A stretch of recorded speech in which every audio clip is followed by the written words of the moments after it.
As I lay dying, my wife leaned close to my ear and whispered the most heartless words I had ever heard. She told me that in our next life, she never wanted to remember me again and pleaded for me to let her go with him instead. I spent 2 lifetimes loving Olivia Harrison.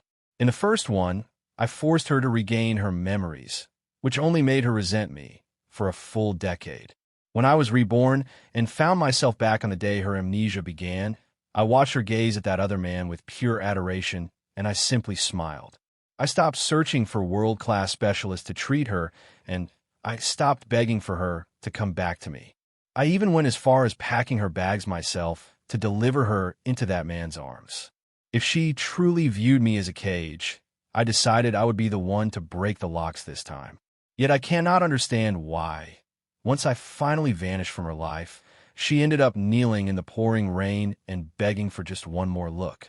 Olivia Harrison and I were each other's first loves, but we ended up spending an entire lifetime filled with mutual resentment. She hated me because I took it upon myself to restore her lost memories, a choice that ultimately drove the man she thought she loved to take his own life. I resented her because she broke her vow to love me forever, moving on to someone else the moment her past was wiped away. During our 10 years of marriage, we lived like glaciers, existing as the most familiar of strangers under one roof. When I was eventually diagnosed with ALS and the entire city was advising her to file for divorce, Olivia was the one who secretly traveled to a remote chapel.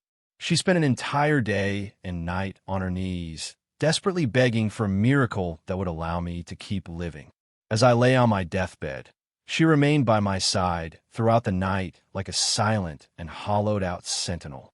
She pressed her forehead against mine, and her whisper sounded like a ghost haunting the room. She told me, "Lucas, I have fulfilled every duty I owed you in this life, so if there's a next one, I hope you will not force me to remember you and just let me be with him."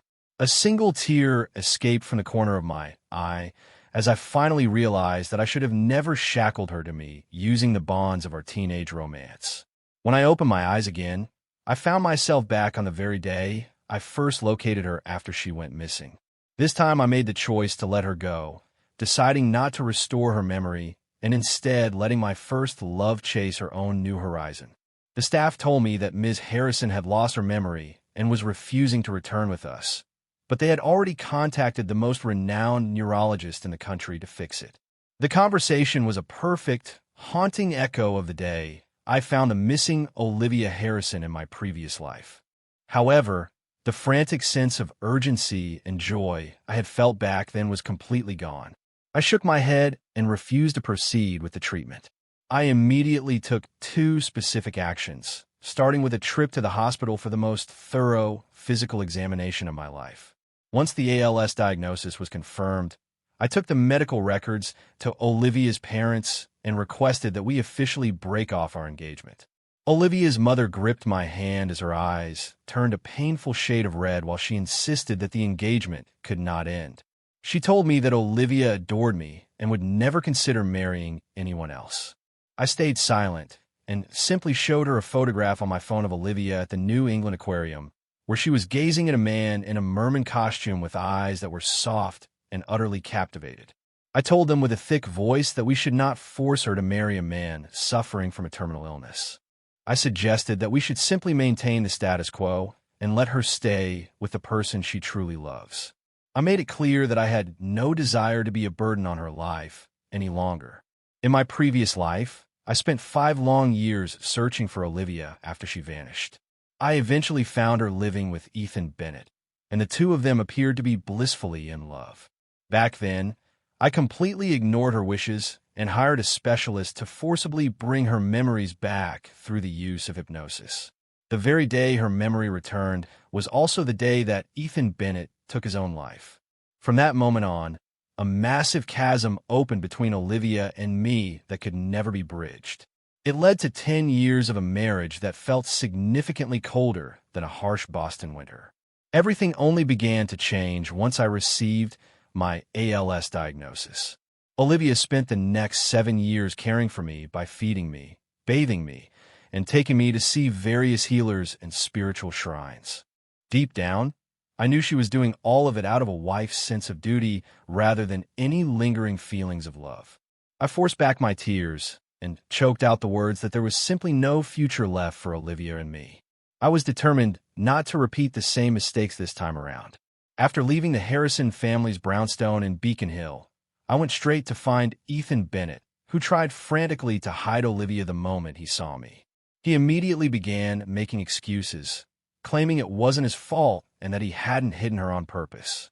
I calmly told him that we both knew the actual truth of the situation. Seeing that he could no longer hide behind lies, Ethan pressed his lips into a thin line and decided to be completely honest. His voice rose with raw emotion as he addressed me as Lucas Miller, stating he knew that I was the only one she had ever truly loved. He claimed that the second she regained her memory, she would dump him and run straight back to me. He then confessed that he had been in love with her since their very first day of high school. He lamented that for all those years, she had never given him a single glance. Now that he finally had this chance, he just wanted her to stay with him for a few more days. By the end of his plea, his voice cracked, and it was clear he was fighting back a sob. I listened in silence while my gaze drifted past him to settle on Olivia, who was standing right behind him. Her eyes were dark and fixed intensely on me, and her entire body was as tense as a bowstring. She looked exactly like someone who was bracing themselves for a violent storm. The girl who used to follow me everywhere like a shadow had transformed into someone else's guard dog. She looked ready to pounce and tear a piece of flesh from me if I made even the slightest move against Ethan. I could not quite put a name to the sensation in my chest, but I knew for certain that I could not be selfish and tie her to my side again in this second life. I managed to force a faint smile and told Ethan that he had no reason to be afraid of me.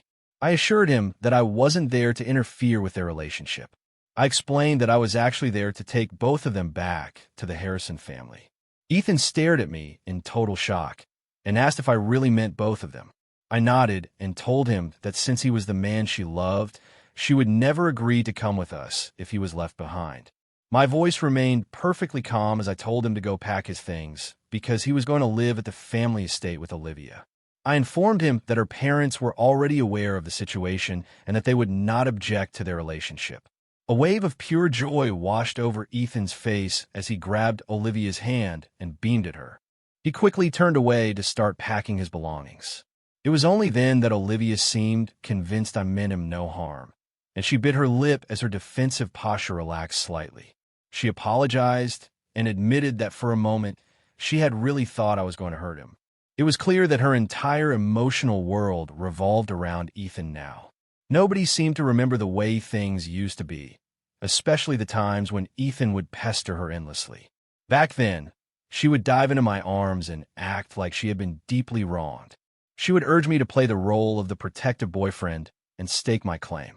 She used to command me to tell everyone that she belonged only to me, and she was always very fierce about it. She would even scrunch up her face in a mock snarl and make me imitate her. Those moments always ended with us collapsing in laughter while wrestling on the couch.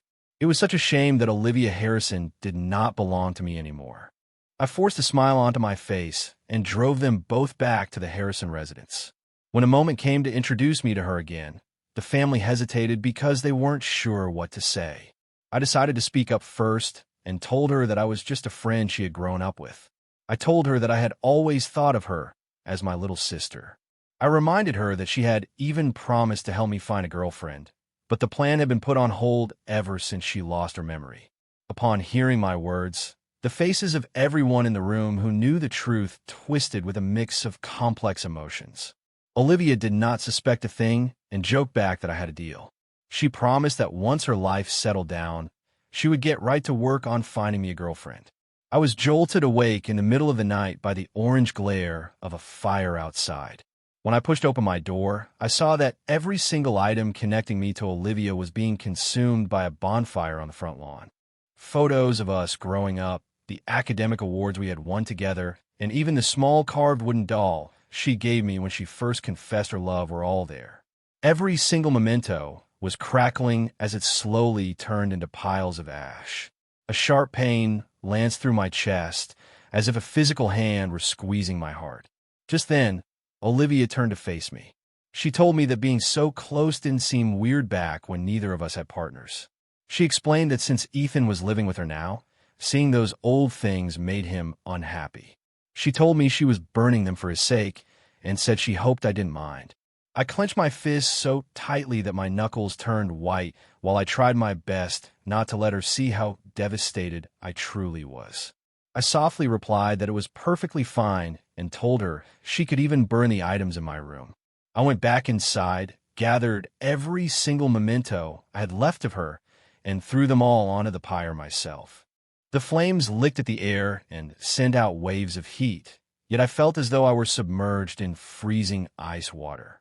For the next several days, the sounds of heavy construction echoed throughout the entire estate. The courtyard full of hydrangeas that Olivia had once planted specifically for me was ripped out and replaced with roses because they were Ethan's favorite. The glass solarium where we used to play the piano and watch the sunset together was completely demolished. They tore everything down to build a swimming pool for Ethan's daily exercise. Even the wisteria trellis where we first realized we were in love was destroyed so they could dig a koi pond that Ethan had requested. On the day they were installing the pond, Ethan stopped me in the yard. He held his head high and deliberately showed off a new ring on his finger. He told me that Olivia had found the design for the ring in her room. He said she knew the design was intended for her future husband, so she stayed up for several nights making it by hand. He claimed she used it to propose to him. He wiggled his fingers in front of me and asked if I thought it was beautiful. The design featured a bird and a fish, which had always been my favorite motif. I nodded and told him sincerely that it was beautiful and suited him well. Ethan's face darkened instantly, and he snapped that he actually didn't like it at all. He stared at me with a sharp gaze and said we both knew who the design was originally intended for. He accused me of lying about having no feelings for Olivia and claimed that her past emotions for me were a ticking time bomb. He told me the situation made him nervous, so I asked him what he wanted to do about it. Before he could even finish his sentence, Ethan suddenly lunged to the side and threw himself into the muddy, freshly dug pit intended for the koi pond. A powerful shove sent me staggering, and I collapsed hard onto the ground. A piercing pain shot through my ankle, and my palms were badly scraped against the gravel, leaving a raw, burning sensation that spread up my arms. Before I could even attempt to stand, I saw Olivia dive into the pit like a woman possessed. By the time she dragged Ethan back onto the grass, they were both completely covered in foul-smelling mud and stagnant water. Olivia did not seem to care about her own condition at all. She frantically wiped the grime from Ethan's face while her voice filled with panic. She kept asking him if he was okay, if he had swallowed any water, or if he was cut anywhere. It took Ethan a moment to compose himself. He shook his head with his lip trembling as he looked up at Olivia with tears streaming down his face. He told her he was okay, but claimed that someone had thrown the ring she gave him into the water. He told her he had fallen in while trying to retrieve the ring. He said through red-rimmed eyes that her family clearly didn't want him there and begged to go back to their apartment where at least nobody would bully him. His pitiful performance immediately won over Olivia's heart, and her expression turned to ice. She demanded to know who was bullying him. Ethan simply pursed his lips and remained silent, though he shot a timid and frightened glance in my direction. The accusation in his eyes was unmistakable. Clutching my rapidly swelling ankle, I spoke up in disbelief and told her it wasn't me. Olivia's gaze shot toward me with a coldness that felt like being stabbed with a shard of ice. I explained hoarsely that I had absolutely no reason to steal the ring. Olivia simply said that I knew exactly what I had done. She helped Ethan to his feet and then gave a sharp, commanding nod to the family security guard. She declared that whoever threw the ring in could go find it themselves. The guard understood her command immediately. He grabbed me by the arms and tossed me into the pit, where the winter water felt bone-chillingly cold against my skin. The moment I hit the water, I began to shiver uncontrollably. I tried desperately to crawl back out, but a heavy hand pressed down on my shoulder and forced me back down. The guard told me, "Mr. Miller, we cannot let you out until that ring is found." The guard's voice was completely devoid of any warmth. He told me that if I wanted the ordeal to end sooner, I had better start looking. I bit my lip and resigned myself to the task, desperately searching through the thick sludge with fingertips that were already numb from the cold. I fumbled through the icy mud over and over again, while filthy water soaked through my sleeves. My hands eventually grew so stiff that they lost almost all feeling. I continued my search from the break of dawn until the sun finally set. It was only right before Olivia's parents were expected home that my fingers finally closed around the ring. Clutching it tightly in my hand, I dragged my exhausted body to Olivia's door and knocked softly. When she opened the door, she looked at me with dark and unreadable eyes. She told me she would let it go this time, but warned me to stay far away from Ethan. As she spoke, she took the ring from me and, with a quick flick of her wrist, tossed it out of the long hallway window. It disappeared into the deep darkness of the night. She told me that Ethan didn't like the design anyway, and that she would just design him a new one. I stood there and watched the ring I had spent all day searching for vanish into the blackness. A grim smile touched my lips. It made sense that since she had decided the past was a burden, she could no longer tolerate a ring that carried the mark of our old memories. Even though Olivia's parents still had their reservations about Ethan, they couldn't stop her. They simply could not fight Olivia's stubborn insistence, so they held their breath and began planning a lavish engagement party. The event was a spectacular affair, yet I could feel the guests constantly shooting sympathetic or curious glances in my direction. I heard them whispering about poor Lucas Miller and how the woman he had searched heaven and earth for was now marrying someone else. They talked about how we were childhood sweethearts and were perfect for each other. Everyone had assumed we were endgame. People wondered how anyone could have predicted such a turn of events. Some said if they were in my shoes, they would have slapped that trashy couple. They couldn't believe I even had the heart to show up.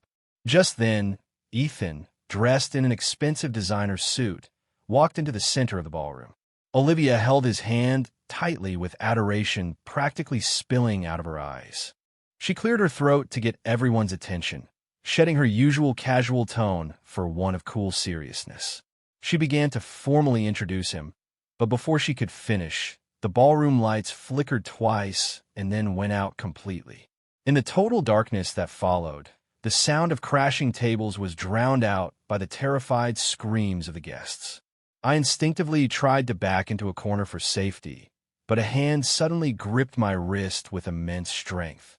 A cloth reeking of sharp chemical smell was clamped over my mouth and nose.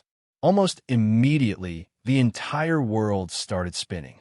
I struggled wildly to get free, but in the final moments before my consciousness faded away, all I could hear were deafening screams. I have no idea how much time passed, but eventually, through the mental fog, I heard Ethan's hushed and furious voice nearby. He was swearing, asking who told the men to make their move during the actual engagement party. He claimed he had only instructed them to kidnap him and frame Lucas Miller. He called them idiots for bringing me along as well. He told them that even if they faked everything perfectly, they wouldn't be getting the rest of their money because they had ruined his entire plan. My mind slowly began to clear, and I pieced it together. This was just another one of Ethan's elaborate schemes to frame me. However, this time things had clearly not gone according to his plan. During my earlier struggle, I had felt a gun holster on the waist of one of the men. These are not the petty thugs that someone like Ethan would typically hire for a job. What made my blood run even colder was that the leader's voice sounded familiar. I recognized it as the CEO of a rival company that Olivia had recently driven to the brink of bankruptcy during a ruthless corporate battle.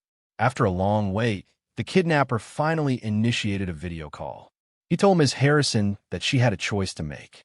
She could save the man she had grown up with for 20 years, or the man she had fallen deeply in love with after losing her memory. Olivia tried to maintain a calm facade, but she lost her composure the moment she saw a red mark on Ethan's face. She threatened that if they touched a single hair on Ethan's head, she would ensure that every single person associated with the Sterling Group went down with them. I closed my eyes as they suddenly burned with an uncontrollable sting. Tears began to slip silently from the corners of my eyes. There is absolutely nothing left to hope for, because I should have known exactly who Olivia would choose. The kidnapper burst into a mocking laughter and asked her if she really thought he was going to give her a choice. As soon as those words left his mouth, I was dragged toward a large glass tank. My body was pressed tightly against another warm body next to me as we were shoved inside. The tank was then thrown violently into the sea, sending up a massive splash.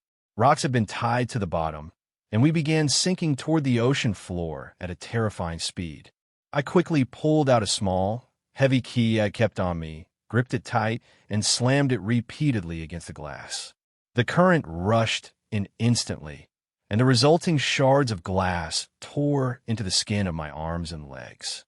I clenched my jaw against the pain and dragged the unconscious Ethan out of the shattered tank. I fought my way toward the surface with everything I had left. By the time we finally broke through the waves, I was nearly completely exhausted. I knew I couldn't stop there. I pushed Ethan onto a large piece of floating driftwood and tapped his shoulder lightly. I whispered to him that he had to live, because if he survived, her obsession in this lifetime would finally have a place to call home. I was pushing the driftwood toward the shore when it finally happened. My muscles seized up and my arms went completely numb. Powerless to fight it, I began to sink back down into the deep sea. Gazing up at the shimmering surface of the water, I slowly closed my eyes. I accepted that this was how it would end. Just before my consciousness faded completely, I thought I saw a figure reaching for me with all their might. I wondered if it had all been a hallucination.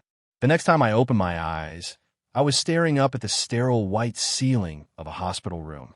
A nurse rushed over to my bedside, her voice filled with excitement as she thanked goodness that I was finally awake. She told me I had been unconscious for 2 days. She explained that if I hadn't woken up, the hospital was prepared to stop my antibiotics since I was admitted as a John Doe. Given the severity of my lung infection, that would have been a major setback. I asked in a raspy voice if anyone had come to see me while I was out. The nurse sighed and said she was afraid not. She mentioned it was sad, especially since the other young man brought in with me had only swallowed a little water. She added that his girlfriend had immediately arranged for a private VIP suite and hadn't left his side once. I was stunned for a moment, but then a small, resigned smile touched my lips. Just then, there was a soft knock on the door. A familiar voice called out my name, Lucas. My head snapped up, and when I saw the beautiful figure standing in the doorway, the tears I had been holding back for so long finally broke free.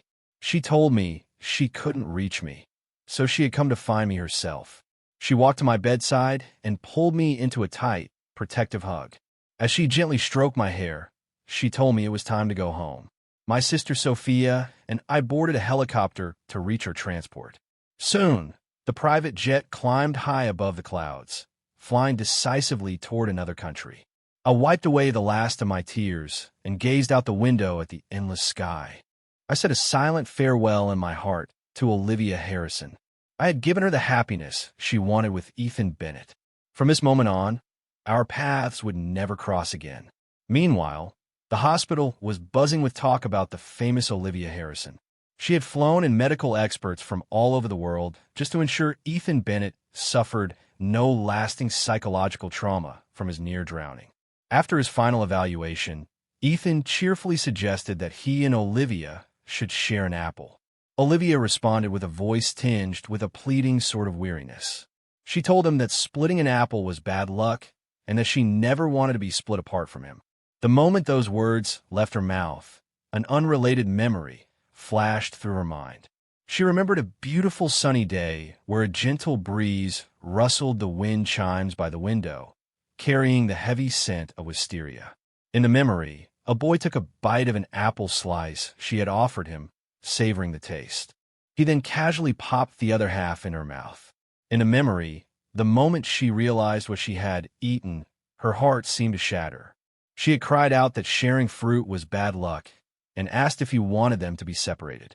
The boy in her memory had stared at her with wide eyes, surprised by her dramatic reaction, but his face remained shrouded in a thick mist. He had asked her if she was really that scared of being apart from him. She had answered that of course she was, and that she would never give him the chance to leave her. Olivia instinctively pressed a hand to her chest as her heart hammered from the intensity of the memory. The version of herself in that vision was different. That version of her cherished a boy with an almost obsessive tenderness.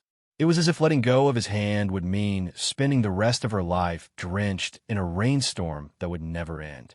A sudden sense of panic began to rise within her. She wondered who that person was, and if it could have been Lucas Miller. That familiar sense of unease washed over her again, more powerful than it had ever been before. It felt as though something incredibly important was slipping through her fingers piece by piece. She thought back to the kidnapping at the engagement party. The memory of the moment Lucas and Ethan were thrown into the sea made her heart feel like it was being crushed by an iron fist. She hadn't had time to think because her body had simply reacted, diving into the water after them. She had seen Lucas pull Ethan to the surface and push him onto a piece of driftwood. Then, like a kite with its string cut, he had sunk straight into the dark depths. Her logic told her she should have saved Ethan first since he was her fiancé. Saving her beloved was supposed to be the right and obvious thing to do. She told herself that Lucas had his family's people around, and that someone would surely save him from dying.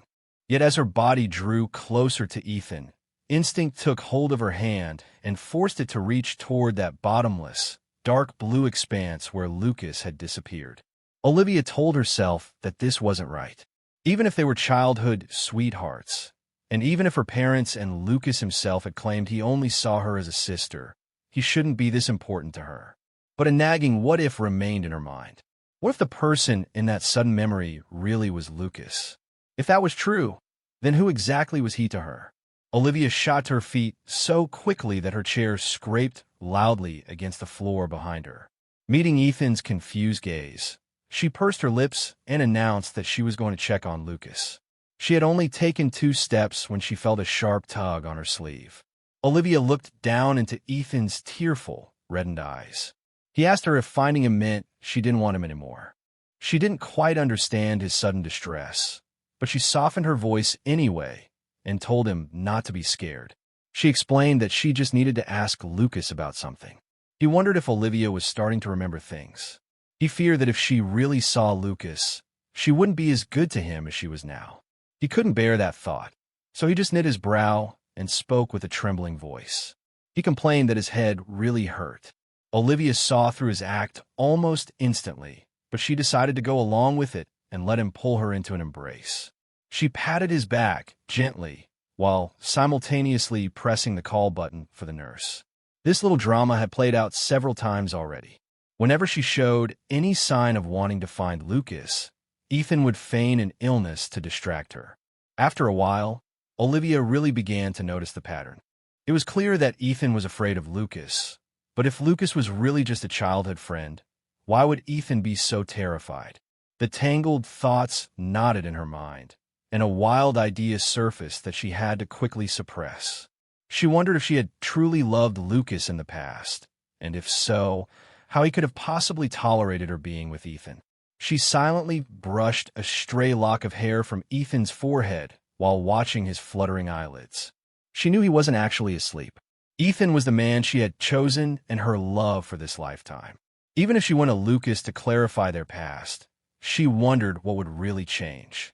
It seemed like it would only end up hurting Ethan.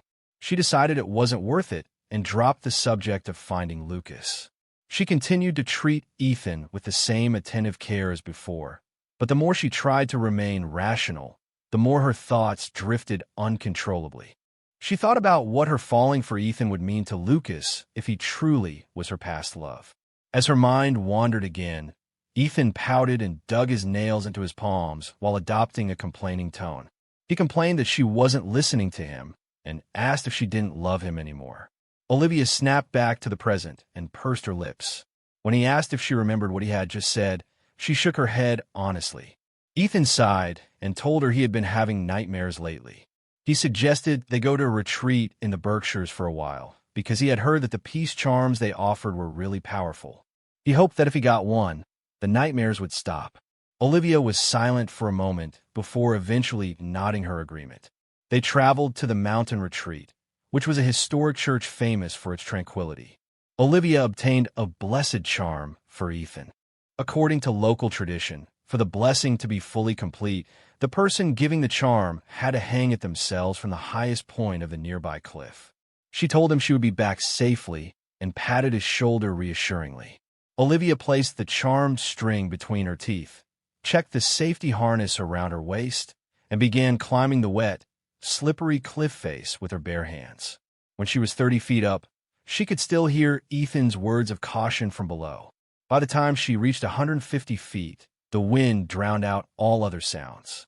At 300 feet, fragments of her memory suddenly exploded in her mind. She remembered the old family housekeeper talking about how Ms. Olivia used to do all sorts of things for Mr. Miller.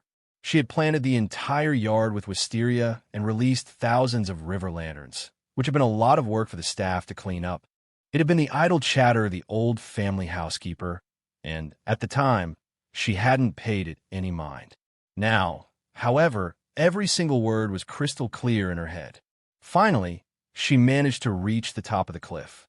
She let out a heavy breath of relief and carefully tied the blessed charm to an old pine tree at the very edge. As she turned to begin her descent, the safety rope at her waist suddenly made a sharp snapping sound. A terrifying feeling of weightlessness seized her. Before Olivia could even scream, she was plummeting toward the earth like a broken doll. The deep green water of the reservoir below swallowed her whole.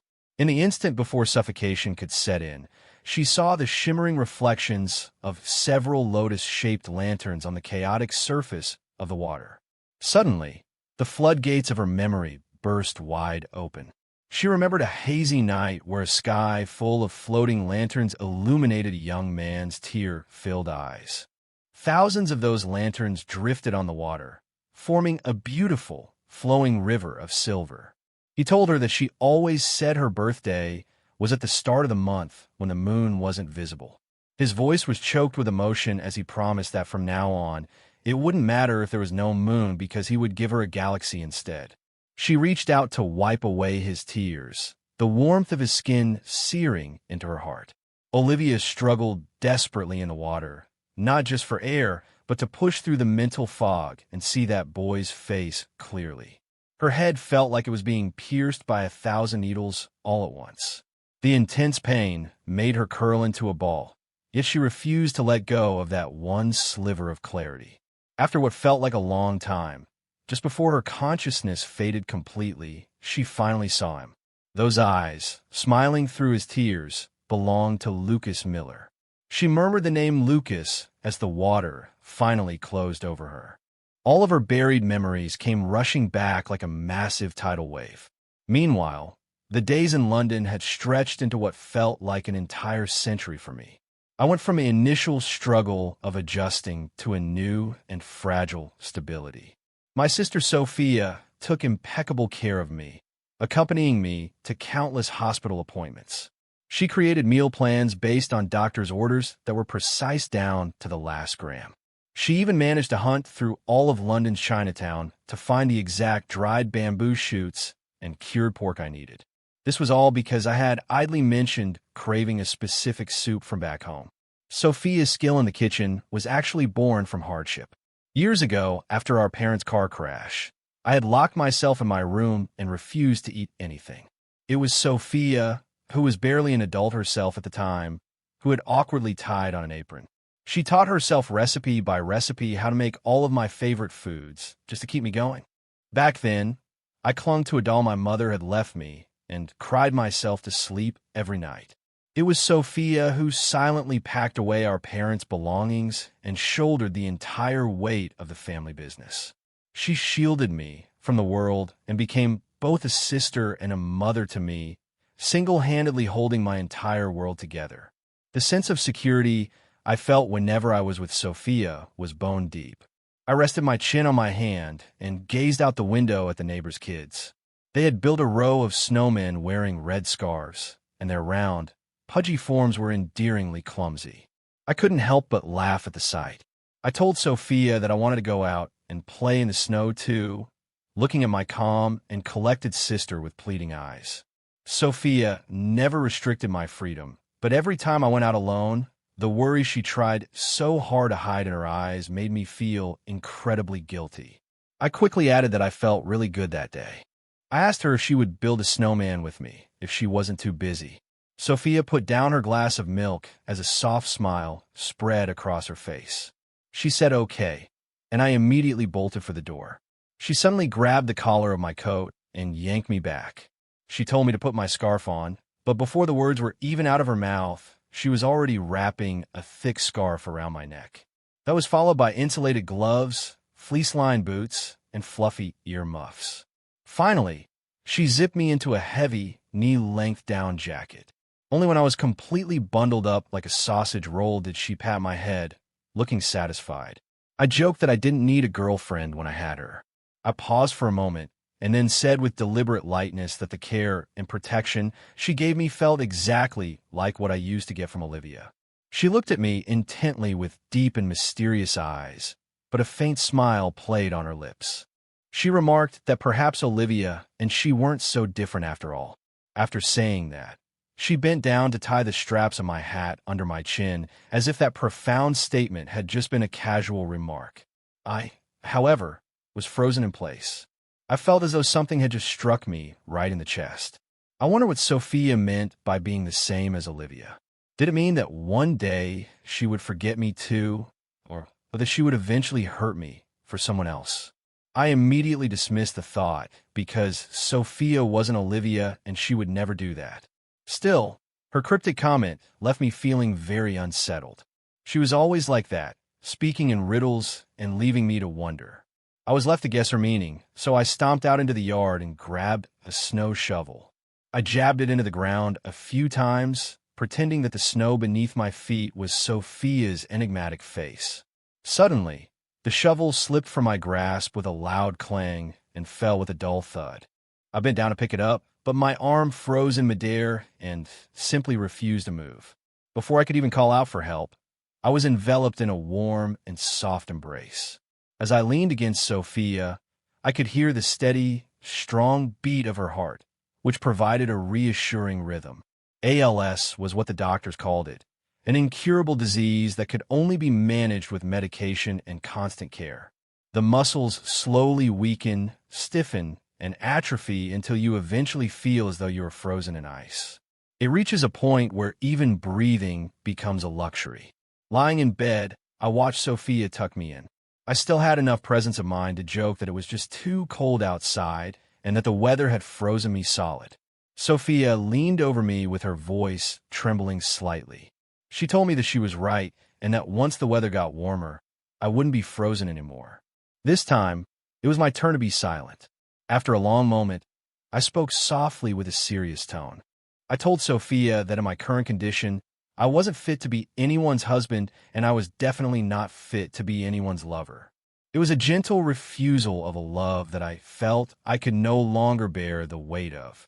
However, Sophia simply lifted her head, leaned closer, and looked directly into my eyes. The emotion churning in the depths of her eyes was so intense that it actually startled me. I realized I had been oblivious for such a long time. Her expression suddenly softened, and her tone became as calm as if she were just discussing the weather. She told me that if I chose her as my sister, she would care for me as family. But if I chose her as a partner, it would simply mean adding a wife's love on top of a family's devotion. She said it wasn't so different. She paused and admitted she was just greedy because she wanted to hold more than one place in my heart. She pleaded with me not to say no just yet. Her eyes were filled with a careful sense of hope. She asked me to at least let her try and see if she could do it. Meanwhile, Olivia Harrison was rushed to the hospital following her fall from the cliff. Miraculously, her life was saved, but the doctors were left baffled. Her vitals showed that she was out of danger, and her brain activity was unusually high, which wasn't consistent at all with a typical coma patient. Yet she showed no signs of waking up. Her parents rushed to the hospital, and upon seeing their daughter lying motionless on the bed, they couldn't stop themselves from lashing out at Ethan. They told him they knew he was a curse, but Olivia had been so bewitched by him that she couldn't see straight. They lamented that they should have never listened to Lucas or given up on finding a doctor to restore her memory. They said that if they hadn't brought him into their home, none of this would have ever happened. They sank into their chairs with voices filled with deep regret. They remarked that when Olivia was with Lucas, things like this never happened. They repeated that they should have never listened to Lucas. The name Lucas began to echo in Olivia's mind with a dull and aching familiarity. A slender, bright figure emerged from her memories. The young man was standing in the middle of a yard full of hydrangeas, smiling at her. He was calling her name and telling her that the orchids in the solarium were finally blooming. He invited her to go see them together. Olivia watched the memory of herself walk eagerly toward him, but the very moment she touched him, he shattered into a cloud of butterflies that flew away. His sad, clear voice drifted through the air, telling her there was no future for them. Olivia's eyes flew open in the hospital room, and her sudden cry tore through the silence. Ethan was ecstatic at first, shouting her name before bursting into tears. He told her he didn't know what he would have done if she hadn't finally woken up. He said her parents would have hated him for the rest of his life and that he would have died of guilt. He blamed himself, saying he never should have let her go hang that charm for him. Olivia listened to him in silence, her gaze fixed on the face of the man she had treasured during her amnesia. Her voice was hoarse when she finally asked where Lucas Miller was. Ethan froze and then bit his lip, making one last-ditch effort to poison her mind against him. He asked why she was still asking about him when she had been in the hospital for so long without him visiting even once. He told her that was just the kind of man Lucas was. He claimed Lucas was only there for her when she was on top, but the second she was down, he was nowhere to be found. He asked her why she would even think about a man like that. Olivia cut him off immediately, her brow furrowed with unshakable certainty. She told him that Lucas was not that kind of person, knowing his true character better than anyone else did. She said he wasn't visiting because he was angry with her. As she remembered all the things she had done to Lucas while her memory was gone, she felt as if an iron clamp were squeezing her heart and suffocating her. Almost frantic, she threw back the covers and strode toward the door. Ethan grabbed her from behind and held her tight. No matter how slow he was to react, he could see the unmistakable clarity in her eyes. He knew right then that she remembered everything. It was happening all over again. He realized that the moment Lucas Miller appeared, there was simply no room for anyone else in her eyes, and he couldn't accept that. He choked back a sob and lowered his voice, telling her he was sorry and that he had been wrong about Mr. Miller. He suggested that perhaps Lucas had a good reason for throwing the engagement ring away. He admitted the kidnapping at the party wasn't Lucas's scheme either. He told her she was still seriously injured and promised that once she was better, he would go with her to apologize. Olivia could easily see through his manipulative retreat. She pried his fingers off her one by one, her voice sounding as cold as ice.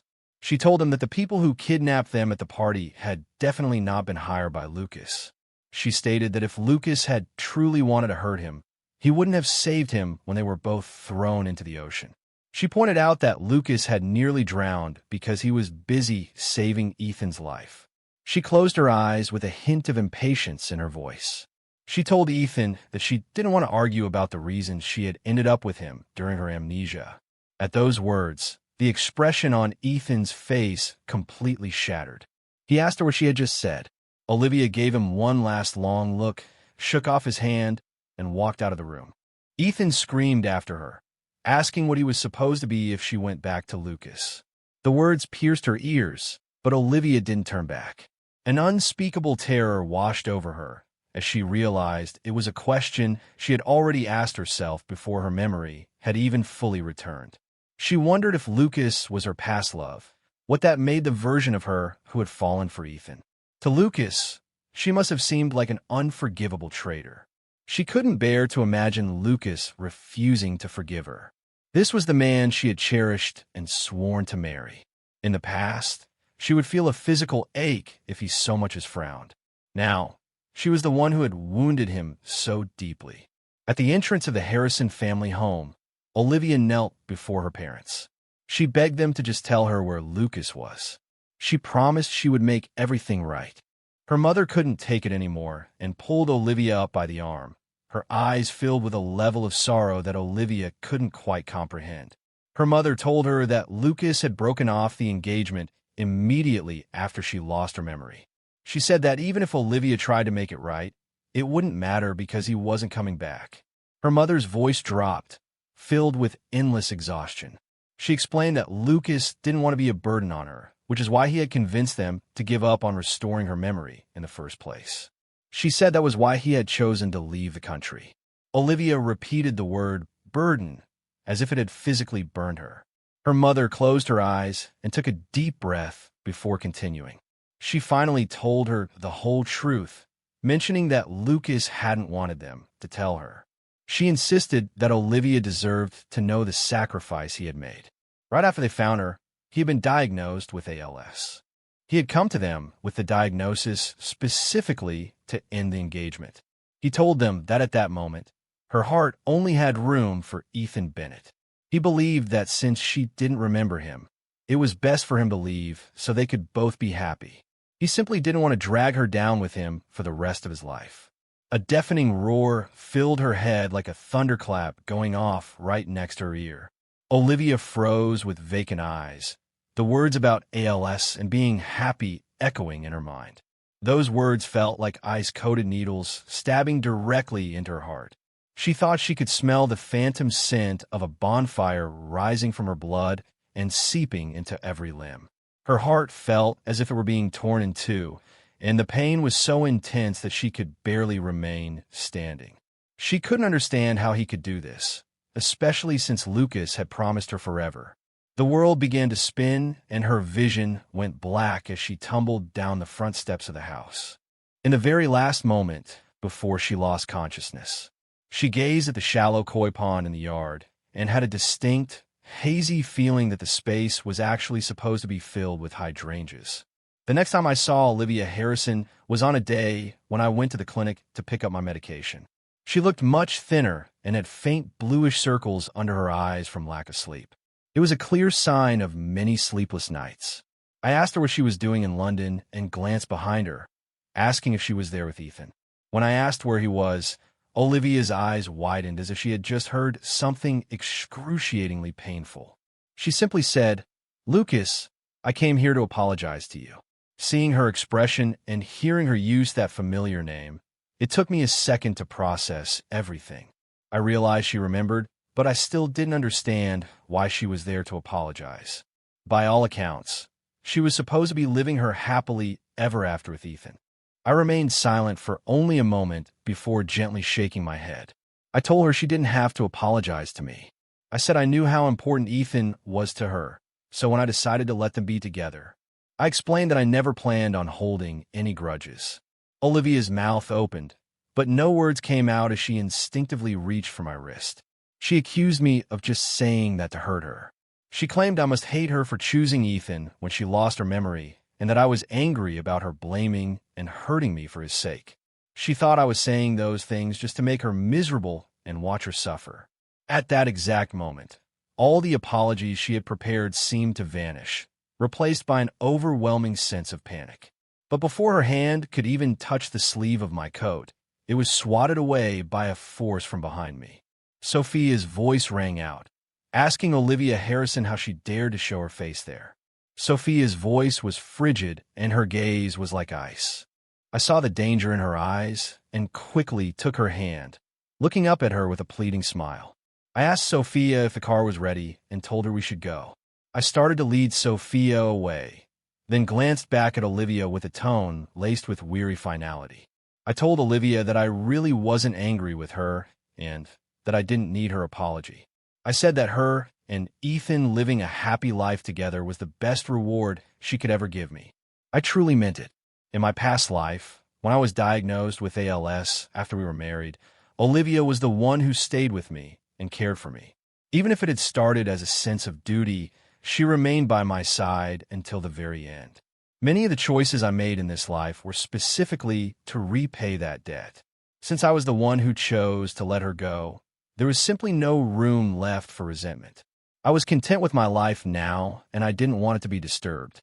On my wedding day with Sophia, we received gift from Olivia's parents and other friends, along with a monumental anonymous transfer of assets. It turned out to be Olivia's entire stake in the Harrison Family Corporation. Sent along with the stock contracts was a small carved wooden sculpture of two dolls sitting on a mysterious swing. Sophia threw it out in a fit of jealousy, and I didn't pay it much mind. Guided by the officiant, I looked calmly into Sophia's eyes. I, Lucas Miller, take you, Sophia Miller, to be my wife, to have and to hold from this day forward, for better, for worse, for richer, for poorer, in sickness and in health, to love and to cherish until death do us part. As the words settled, the light in someone's eyes at the back of the church went out completely. During the countless days she had spent watching over Lucas from afar, Olivia had asked herself more than once if she should just kidnap him and keep him by her side by force. She thought that even if he hated or despised her for it, at least he would be hers. Her possessiveness would swell into a tidal wave whenever she saw him smiling so brightly at Sophia. However, every time the image of Lucas being helpless during one of his episodes flashed in her mind, Olivia's hands would tremble, and she would lower the phone where a message was already drafted. She knew better than anyone that Lucas hated it when people saw him in such a vulnerable state. Yet he never pushed Sophia away during those times, even leaning into her embrace for comfort. When he was with Sophia, the light in his eyes and the smile on his lips were completely relaxed. He looked free without a trace of darkness, and she knew she couldn't take that happiness away from him. Olivia remembered the moment she first fell for Lucas, when all she had wanted was for that boy to keep smiling that sweetly forever. That was all in the past now, and Lucas didn't love her anymore. She couldn't give him the joy he wanted, so the least she could do was avoid destroying the happiness he had finally found. She had told herself that 1,000 times. She decided she would watch over him until his wedding day, see him find his own happy ending, and then make a graceful exit. But now that the actual day was here, Olivia finally understood the heart-ripping agony of what she had lost. She realized that if only she hadn't lost her memory, Lucas would have been her husband. She thought that if only she had been able to break free from Ethan's manipulation, perhaps Lucas would have waited for her just a little longer. In the end, she had no one to blame but herself.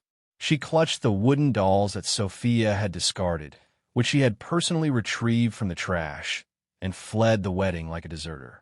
After returning to the States, she didn't go back to her family home, choosing instead to go straight to the mountain retreat where she had fallen from the cliff. Olivia bowed deeply to the abbot. She asked if it was possible to trade the rest of her life for a chance at another one. The abbot looked at her with compassionate eyes and a calm voice. He called her his child and explained that the cause is the effect and the effect is the cause. He asked how she could be sure that this life wasn't the very one she had prayed for in her last one. At first, Olivia didn't understand the depth of his words. It wasn't until an ordinary night weeks later, while she was scrolling through Instagram, that she saw a new video Lucas had posted of a puppy. A fond smile was still on her lips when a heavy wave of drowsiness suddenly washed over her. In a daze, she saw a completely different life unfold, as if she were merely a spectator. In that vision, her parents had forcibly brought her home, and she regained her memory much sooner, marrying Lucas without any issues. Shortly after the wedding, Lucas was diagnosed with ALS. But in that life, he didn't see it as a burden like he had in this reality. Instead, he smiled and said they would face it together. She heard herself telling him that their love was strong enough to endure. She had promised they wouldn't be defeated by hardship, and that she would cross whatever mountains or seas lay ahead with him. The words were full of devotion, but only the spectator in her knew the truth. Olivia knew that as she said those things, her heart was already a pool of stagnant water. Ethan Bennett was dead, and her kindness to Lucas was nothing more than the fulfillment of a duty. She had carried Lucas on her back, making pilgrimages to every mountain shrine. She had even traced the word for life on ancient stones with his hand while praying for his health and longevity. But nobody knew that after every mountain, she would find a hidden place to write a prayer for the dead. She prayed for Ethan Bennett, hoping that in his next life, he wouldn't have to die for her. She hoped they could have a different ending. After Lucas passed away, she burned all the prayers she had written for Ethan. In the glow of the massive fire, a serene and powerful voice echoed. The voice said, "As you wish," and the scene shifted abruptly.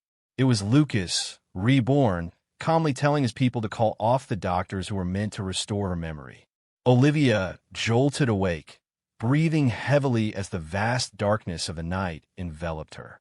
Her limbs tingled as if they were being gnawed by ants, and a soul deep tremor shook her to the very core. Her heart hammered in her chest, each beat sounding deafening to her ears. She dazedly placed a hand over her heart, where the pain had long since turned to numbness. Olivia tried to smile, but the expression froze on her face as her eyes began to redden. She realized that this was exactly what she had asked for. She had been the one who was blind, unable to see the truth of her own heart. She had been unable to solve the puzzle of her own love, and every bitter consequence was of her own making. The next morning, Olivia went back to the mountain monastery once again. She calmly told the abbot that she wanted to take holy orders. The abbot clasped his hands together and told her it would be as she wished. She then asked if she could choose her own name. He told her she could, and she chose the name Leona. Leo was for the man she had lost, and the life was for the one she had prayed away for the rest of her days. She would spend her time sitting before a flickering candle and a silent statue, praying for his soul. She would pray that in his next life, Lucas Miller would be entirely free from sickness and sorrow. She prayed that he would always be safe and sound, that he would find someone truly worthy of him, and that he would finally live a life full of joy. The most brutal punishment in life is getting exactly what you prayed for. The cage you spent a lifetime trying to escape was, in truth, the fortress protecting you from the storm. The other shore you longed for was nothing but a hollow mirage. When you pleaded before the heavens to never meet again in the next life, destiny granted your wish, erasing him from your world entirely. The most desperate awakening is regaining every memory only to find that the man who once cherished you more than life itself has already made his vows to someone else, promising them all his future lifetimes.